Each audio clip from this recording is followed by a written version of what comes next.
1946 সাল।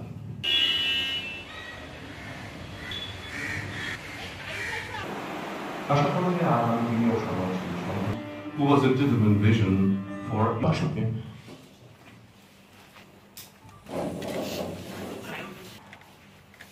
আমার খুব ভালো লাগছে যে আজকে সমাজসেবী সংঘর এই অনুষ্ঠানটা এই জায়গায় হচ্ছে নানান কারণে, কিন্তু বিশেষ কারণ হলো এটা রবীন্দ্রনাথ সরকারের বাড়ি।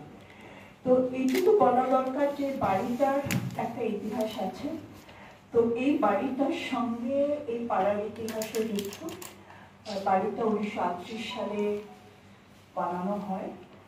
আর এই বাড়িতে উনি থাকতেন। এখন এই পাড়ায় অনেকের সঙ্গে পক্ষ থেকে সংঘের ৮০তম দুর্গাপুজোর যে সাংবাদিক সম্মেলন আমরা আয়োজন করেছি, তাতে আপনাদের সবাইকে স্বাগত। আমাদের সম্মানীয় অতিথিবৃন্দ, বিশিষ্টজন এবং সংবাদ মাধ্যমের যে বন্ধুরা আমাদের মধ্যে আজ উপস্থিত হয়েছেন, আমরা অত্যন্ত কৃতজ্ঞ তাদের কাছে। কিছু গুরুত্বপূর্ণ ঘোষণা করব, তাই এই সাংবাদিক সম্মেলন। আমাদের উপস্থিত রয়েছেন যেসব সম্মানীয় অতিথিরা রয়েছেন: শ্রীমতী তপতী গ্রহ ঠাকুরতা, বিশিষ্ট ইতিহাসবিদ, বাংলার শিল্প, ঐতিহ্য ও উৎসবে নিয়ে এসেছেন গবেষণার দিকটি। তার অনন্য গবেষণার ফলে কলকাতার দুর্গোৎসব 2021 সালে ইউনেস্কো ইনট্যাঞ্জিবল কালচারাল হেরিটেজের গৌরব অর্জন করে। In the name of the goddess সহ তার বহু রচনা দুর্গোৎসবকে বিশ্ব মঞ্চে তুলেছে আনন্দ ও ঐতিহ্যের প্রতীক করে।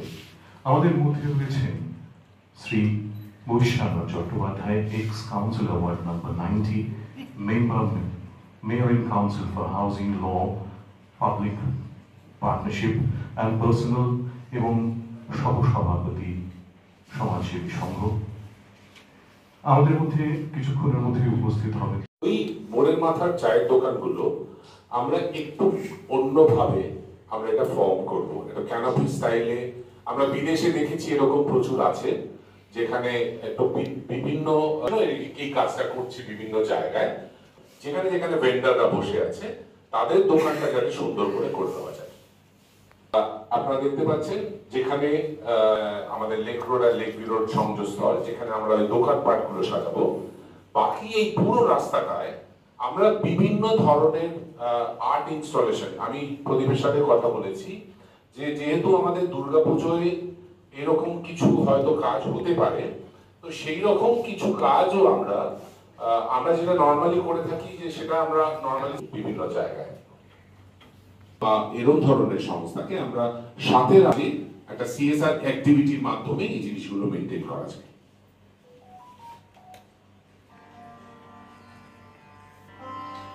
আমাদের রাস্তায় অনেকগুলো এরকম টিউবওয়েল আছে। সেই টিউবওয়েল গুলো আমাদের পাবলিক, মানে যারা ওখানে, এটাকে আমরা একটা তো ল্যান্ডমার্ক হিসেবে এরকম একটা মার্কিং করব। এছাড়াও আমরা একটা পানীয় জলের প্রপার জল রাখার ব্যবস্থা করব, যেখানে মানুষ জলটা খেতে পারবে এবং সেটা ফিল্টার ওয়াটার। তার জন্য আমার একটি সংস্থার সাথে কথা হয়েছে, তারা এই ফিল্টার্ড ওয়াটার যাতে আর রাস্তার লোকরা খেতে পারেন তার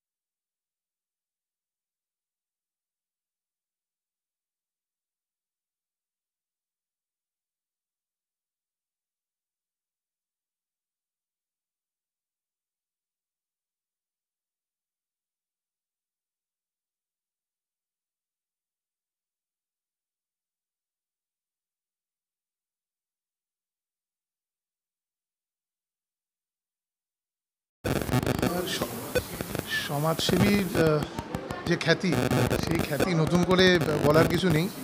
সমাজসেবী সংঘ আজকে এই কলকাতার গণ্ডি পেরিয়ে, বাংলার সীমানা পেরিয়ে সারা বিশ্বে আজকে আলোচিত, এবং এবছর ৮০তম বর্ষে সমাজসেবী নিশ্চিতভাবে একটা দারুণ কাজ মানুষকে উপহার দেবে শিল্পী প্রদীপ দাসের মাধ্যমে। আজকে তারই সূচনা হয়ে গেল। এখানে সূচনা খুঁটি পুজোর মাধ্যমে আগেই হয়ে গেছিলো। আজকে এদের থিমটা রিভিল হলো, এবং যে চিন্তাভাবনা নিয়ে কাজটা হচ্ছে, কাজটা করবে, আমার মনে হয় এটা একটা দৃষ্টান্ত সৃষ্টি করবে কলকাতার মধ্যে। হ্যাঁ, যেটা শুনলাম, যেটা পুজো, এখানেও শুনলাম সেটা পুজো ছাড়া ওরা একটা পুরো পাড়ার বিউটিফিকেশন করার চেষ্টা করছে বিভিন্নভাবে। যারা ওনাদের পুজোর সূচনা করেছিল 1946 সালে, তাদের কিছু কিছু লোকের বাড়ি এখনও পর্যন্ত রয়েছে, তো সেগুলোকে বিউটিফাই করে আরও সুন্দর করে, রাস্তাঘাট আরও সুন্দর করে, সেটাও একটা প্রজেক্ট ওরা নিয়েছে। এটা সারা বছর ধরে ওরা কাজ করবে। আমরা কলকাতা কর্পোরেশনের সঙ্গে আমরা চেষ্টা করব ওদের সঙ্গে, ওদের যে প্রজেক্টটা রয়েছে কলকাতা কর্পোরেশন সেই প্রজেক্টটা দেখবে, এবং কলকাতা কর্পোরেশনের যে দায়িত্ব থাকবে এবং ওদের যে দায়িত্বটা থাকবে, সেটা আমরা একটা জায়গায় লিপিবদ্ধ করে একসঙ্গে কাজ করার চেষ্টা করব।